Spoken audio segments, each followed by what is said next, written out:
Hello everyone, welcome to our YouTube channel Shiksha Alliance. Today we are going to start our daily current affairs session in which we will cover important news from several newspaper, PIB and various government sources. So let's begin our session. Our first topic is TAPI gas pipeline. तो जानेंगे हम TAPI gas pipeline के बारे में। Pakistan and Turkmenistan have signed a joint implementation plan to accelerate the progress of Turkmenistan, Afghanistan, Pakistan, India TAPI gas pipeline project. Pakistan और Turkmenistan ने sign किया है जॉइंट इंप्लीमेंटेशन प्लान को ताकि एक्सेलरेट किया जा सके जो प्रोग्रेस है Turkmenistan, Afghanistan, Pakistan, India TAPI gas pipeline project का। TAPI project aims to export natural gas annually through the pipeline from Turkmenistan to Afghanistan, Pakistan and India. जो टापी प्रोजेक्ट है इसका मकसद है एक्सपोर्ट करना नेचुरल गैस को एनुअली, जो पाइपलाइन है तुर्कमेनिस्तान गैल्कनिस गैस फील्ड से अफगानिस्तान, पाकिस्तान होते हुए इंडिया के फजिल्का तक। It is funded by the Asian development bank. इसको फंड किया जा रहा है एशियन डेवलपमेंट बैंक के द्वारा। पाकिस्तान जो है वो वर्ल्ड का 5वां मोस्ट पॉपुलस कंट्री है और वर्ल्ड का सेकंड लार्जेस्ट मुस्लिम पॉपुलेशन है वहां पे इंडोनेशिया के बाद। Turkmenistan, Ashgabat is a country in Central Asia bordered by the Caspian Sea and largely covered by Karakum Desert। और तुर्कमेनिस्तान अशगाबाद जो है ये कंट्री है सेंट्रल एशिया का जो कि बॉर्डर है कैस्पियन सी से और लार्जली कवर है कराकुम डेजर्ट से। It is known for archaeological routes including those at Nisa and Merv, part of ancient trade route the silk route. और ये जाने जाते हैं आर्कियोलॉजिकल रूट्स के लिए जिसमें कि आपका निशा और मर्व भी आते हैं जो कि पार्ट है ancient trade root silk road के। यहाँ पे आप देख सकते हैं मैप बेस्ड लोकेशन का जो टापी प्रोजेक्ट है ये काफी ज्यादा इंपॉर्टेंट हो जाता है मैप बेस्ड क्वेश्चन अगर आता है तो। नेक्स्ट टॉपिक है हमारा रिनोवेशन ऑफ कोचिन पोर्ट। तो जो रिनोवेशन की बात कही गई है कोचिन पोर्ट की इसके बारे में हम समझेंगे। Indian government has announce a rupees 7,500 crore project for the renovation and modernisation of Cochin port, one of the critical port of the country's economy. Indian government ने अनाउंस कर दिया है रुपीज 2,500 करोड़ का प्रोजेक्ट रिनोवेशन और मॉडर्नाइजेशन के लिए कोचिन पोर्ट का, जो कि one of the critical port में से है कंट्री के इकोनॉमी के लिए।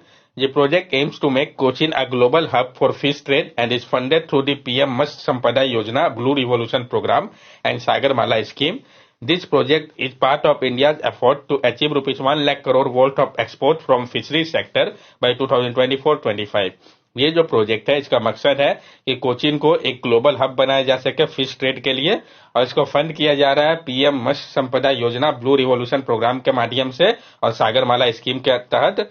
ये जो प्रोजेक्ट है ये पार्ट है आपका जो इंडिया का एफर्ट है अचीव करने का 1 लाख करोड़ का वर्थ एक्सपोर्ट फिशरीज सेक्टर से 2024-25 में। Cochin Port is a major port on the Arabian Sea, Lakshadweep Sea, Indian Ocean Sea route in the city of Kochi and is one of the largest port in India. It is one of the first and largest transshipment port in India. The port lies on two islands in Lake of Kochi, Wellington Island and Vallarpadam toward the fourth Kochi River mouth opening onto the Lakshadweep Sea.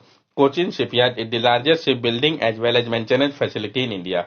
तो जो आपका Cochin port है ये major port है Arabian सी, लक्षद्वीप सी, Indian ocean सी root में city of Kochi पे और ये one of the largest port में से है भारत का। ये आपका पहला और लार्जेस्ट ट्रांसशिपमेंट पोर्ट है भारत का। ये जो पोर्ट है ये लाई करता है दो आइलैंड के पास, lake of Kochi, Willingdon island और आपका वलप्रदम हो गया जो कि फोर्ट है कोची रिवर का माउथ ओपन होता है आपका लक्षद्वीप सी की ओर। कोचिन शिपयार्ड जो है ये लार्जेस्ट शिप बिल्डिंग साथ साथ मेंटेनेंस फैसिलिटी है भारत का। यहाँ पे आप देख सकते हैं जो मेजर पोर्ट है भारत के तो किस किस स्टेट में कौन कौन से पोर्ट है ये इंपॉर्टेंट हो जाता है, तो ये मैप आपको याद होना चाहिए। नेक्स्ट टॉपिक हमारा हिरोशिमा एआई प्रोसेस। तो हम जानेंगे हिरोशिमा एआई प्रोसेस के बारे में। 2023 annual G summit hosted by Japan Hiroshima initiated the Hiroshima AI process, an effort to determine a way forward to regulate artificial intelligence। तो कहाँ पे हुआ था, क्या इसका मकसद था, ये इंपॉर्टेंट है।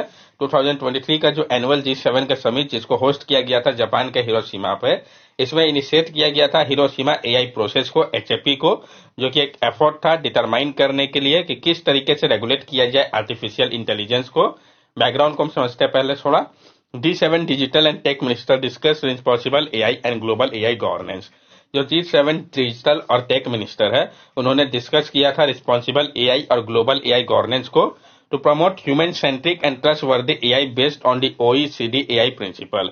प्रमोट करने की बात कही गई वहां पे ह्यूमन सेंट्रिक और trustworthy AI based OECD AI principle को to foster collaboration to maximize the benefit for all brought by AI technology। और फोस्टर करने की बात कही गई है कोलैबोरेशन को, ताकि मैक्सिमाइज किया जा सके जो बेनिफिट है सारे ब्रॉड एआई टेक्नोलॉजी के माध्यम से।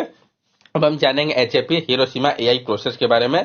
It is recognise the need to immediate take stock of the opportunity and challenges of generative AI which is increasingly prominent across country and sector. इसको रिकॉग्नाइज किया गया है कि जो आवश्यकता है इमीडिएटली स्टॉक कर लेने की, अपॉर्चुनिटी और चैलेंजेस जो है जनरेटिव एआई को लेके, जो कि इंक्रीजिंगली प्रोमिनेंट हो गया है अक्रॉस कंट्री और सेक्टर के लिए। It encourage discussion on generative AI in cooperation with OECD and GPAI to conduct practical project. और ये इनकरेज कर रहा है डिस्कशन को जनरेटिव एआई को लेके कॉपरेशन में ओईसीडी और जीपीएआई के साथ जो कंडक्ट किया जाए प्रैक्टिकल प्रोजेक्ट को। This discussion could include topics such as governance, safeguarding of IPR, response to foreign information manipulation, and responsible utilization of this technology. और ये जो डिस्कशन था ये इंक्लूड कर रहा था टॉपिक को, जैसे कि गवर्नेंस हो गया, safeguard of intellectual property right जिसमें कि कॉपीराइट भी आ गया, response to foreign information manipulation जिसमें कि डिस इन्फॉर्मेशन भी आ गया, रिस्पॉन्सिबल यूटिलाइजेशन इन सब टेक्नोलॉजी का, इस सब को इसमें कवर करने की बात कही गई। क्या सिग्निफिकेंस है एचएपी का? It was highlighted the sheer value and standard that can be used to derive guiding principle for the regulation of AI. ये हाईलाइट कर रहा है जो शेयर वैल्यू और स्टैंडर्ड होना चाहिए जिसका कि उपयोग किया जाएगा डिराइव करने के लिए गाइडिंग प्रिंसिपल को, जैसे कि फेयरनेस, अकाउंटेबिलिटी, ट्रांसपेरेंसी और सेफ्टी को, रेगुलेशन को लेके एआई का। AI development and implementation will help in aligning with values such as freedom, democracy and human rights. और एआई डेवलपमेंट और इम्प्लीमेंटेशन जो है ये मदद करेगा अलाइन करने में इसको वैल्यू के साथ, जैसे कि फ्रीडम हो गया, डेमोक्रेसी हो गया, ह्यूमन राइट हो गया। And emphasis on multi stakeholder international cooperation indicate that HAP is not expected to address AI regulation from state centric perspective. और फोकस किया जा रहा है multi stakeholder international cooperation के ऊपर, जो दर्शाता है कि जो एचएपी है वो एक्सपेक्ट नहीं कर रहा है कि एड्रेस करेगा एआई रेगुलेशन को स्टेट सेंट्रिक पर्सपेक्टिव से। चैलेंजेस क्या आ रही है? तो डाइवर्जेंस अमंग G7 कंट्री, मतलब डाइवर्जेंस है G7 कंट्री में, इसको लेके G7 कंट्री जब वो एक्ट कर रहे हैं अपने इंस्टीड ऑफ वेट करने के लिए जो आउटकम्स है एचएपी का, जो रिलेशनशिप है एआई और आईपीआर का, ये भी क्लियर नहीं है। वे अहेड क्या हो सकता है? A common guideline for G7 country that permit the use of copyrighted material. एक कॉमन गाइडलाइन होना चाहिए G7 कंट्री के लिए जो कि परमिट करे उपयोग को कॉपीराइटेड मटेरियल का। An interoperable AI governance framework to respond to the concern of other country group as well. एक इंटरऑपरेबल एआई गवर्नेंस फ्रेमवर्क होना चाहिए जो कि रिस्पॉन्ड करेगा जो कॉन्सर्न है दूसरे कंट्री ग्रुप का साथ में मिलके। Like minded approach and policy instrument to achieve the common vision and goal of trustworthy AI. और लाइक माइंडेड अप्रोच और पॉलिसी इंस्ट्रूमेंट होना चाहिए जो मदद करेगा अचीव करने में कॉमन विजन को और जो गोल है ट्रस्टवर्दी एआई का। कंक्लूजन इससे हम ये निकाल सकता है कि जो ओवरऑल स्टैब्लिशमेंट है एचएपी का, ये एक चीज क्लियर कर रहा है कि जो एआई गवर्नेंस है वो ट्रूली ग्लोबल इश्यू को सॉल्व करने में मदद कर सकता है और ये एक मोर कॉन्टेस्टेड हो सकता है फ्यूचर में। नेक्स्ट टॉपिक है हमारा rebels against the Raj, western fighter for Indian freedom. तो जानेंगे हम इस बुक के बारे में, rebels against the Raj, western fighter for Indian freedom. इस बुक को किसके द्वारा लिखा गया है इंपॉर्टेंट है, Ramachandra Guha book rebels against the Raj, western fighter for India freedom has won the Elizabeth Longford prize for historical biography 2023। जो रामचंद्र गुहा का बुक है rebel against the Raj, western fighter for Indian freedom, उसको मिला है Elizabeth Longford prize historical biography के लिए 2023 पे। तो कौन सा प्राइज मिला, ये बुक किसके द्वारा लिखा गया इंपॉर्टेंट है। The theme of the book tells the story of 7 foreigners who joined India freedom struggle against British rule. The book explores the life of this individual, their relationship with Mahatma Gandhi and the impact on Indian post-colonial world. जो theme है इस book का, ये जो book है वो बता रहा है जो स्टोरी है 7 फॉरेनर का जिन्होंने ज्वाइन किया था इंडिया के फ्रीडम स्ट्रगल को ब्रिटिश रूल के खिलाफ। ये जो बुक है वो एक्सप्लोर कर रहा है जो लाइफ था इन इंडिविजुअल का और उनका रिलेशनशिप जो था महात्मा गांधी के साथ और क्या इम्पैक्ट इसका पड़ा इंडिया के पोस्ट कॉलोनियल वर्ल्ड पे। अब हम इस अवार्ड के बारे में जान ले जो अवार्ड दिया गया है इनको इनके बुक के लिए। तो जो एलिजाबेथ लॉन्गफोर्ड प्राइज है हिस्टोरिकल बायोग्राफी का, इसको एस्टेब्लिश किया गया था 2003 में मेमोरी में एलिजाबेथ लॉन्गफोर्ड 1906 to 2002 के ब्रिटिश ऑथर, बायोग्राफर और हिस्टोरियन जो थे। 5000 यूरो का ये प्राइज है जो कि एनुअली दिया जाता है हिस्टोरिकल बायोग्राफी जिसको पब्लिश किया जाता है प्रीसीडिंग ईयर में उनको। ये सेलिब्रेट किया गया है 20th एनिवर्सरी को इस साल। जो प्राइज है ये रिकॉग्नाइज करता है बुक को जो कि प्रकाश डाल रहा है लाइफ के ऊपर नोटेबल इंडिविजुअल का और जो उनका इम्पैक्ट पड़ा हिस्ट्री के ऊपर, तो उनके लिए दिया जाता है। नेक्स्ट टॉपिक है हमारा हमारी भाषा हमारी विरासत। पीआईबी के लिए इंपॉर्टेंट है, तो हम जानेंगे हमारी भाषा हमारी विरासत के बारे में। Minister of state for culture inaugurated an exhibition under the Azadi Ka Amrit Mahotsav. Title हमारी भाषा हमारी विरासत to celebrate this 25th international archive. Minister of state for culture ने इनॉग्रेट किया एक एग्जीबिशन को आजादी का अमृत महोत्सव के अंतर्गत, जिसका टाइटल था हमारी भाषा हमारी विरासत, सेलिब्रेट करते हुए 25th इंटरनेशनल आर्चिव को। National Archive of India has made valuable the Gilgit manuscript written between the 5th-6th century CE, which is the oldest surviving manuscript collection in India. जो नेशनल आर्chive है भारत का, जो कि अवेलेबल है Gilgit manuscript में, इसको लिखा गया था 5th या 6th सेंचुरी सी के दौरान, जो कि ओल्डेस्ट सर्वाइविंग मैन्यूस्क्रिप्ट कलेक्शन है भारत का। गिलगित मैन्यूस्क्रिप्ट के बारे में हम जान लें। The birch bark folios document written on piece of inner layer of the bark of birch tree were found in the Kashmir region and contain both canonical and non-canonical Jain and Buddhist work that throw light on the evolution of many religious philosophical literature. जो birch bark फोलियोस document है, जिसको कि लिखा जाता था piece में inner layer में bark के बिर्च ट्री के, ये पाए गए हैं कश्मीर रीजन से, और ये कंटेन करते हैं दोनों ही कैनोनिकल और नॉन कैनोनिकल जैन और बुद्धिस्ट वर्क को, जो कि लाइट प्रकाश डाल रहा है इवोल्यूशन को लेकर बहुत सारे रिलीजियस और फिलोसॉफिकल लिटरेचर के ऊपर। नेक्स्ट टॉपिक हमारा कारी इसाड मैंगो। तो कारी इसाड मैंगो के बारे में हम जान ले। Kari Ishad mango primarily grown in Ankola taluk of Uttara Kannada has bag the geographical indication tag from geographical indication registry under the union government. जबकि कारी इसाड मैंगो है जो कि प्रोमिनेंटली ग्रो किया जाता है अंकोला तालुक में उत्तर कन्नड़ डिस्ट्रिक्ट में, उसको जीआई टैग दिया गया है ज्योग्राफिकल इंडिकेशन रजिस्ट्री के द्वारा, यूनियन गवर्नमेंट के द्वारा। ये मैंगो कहाँ ग्रो किया जाता है, ये इंपॉर्टेंट हो जाता है।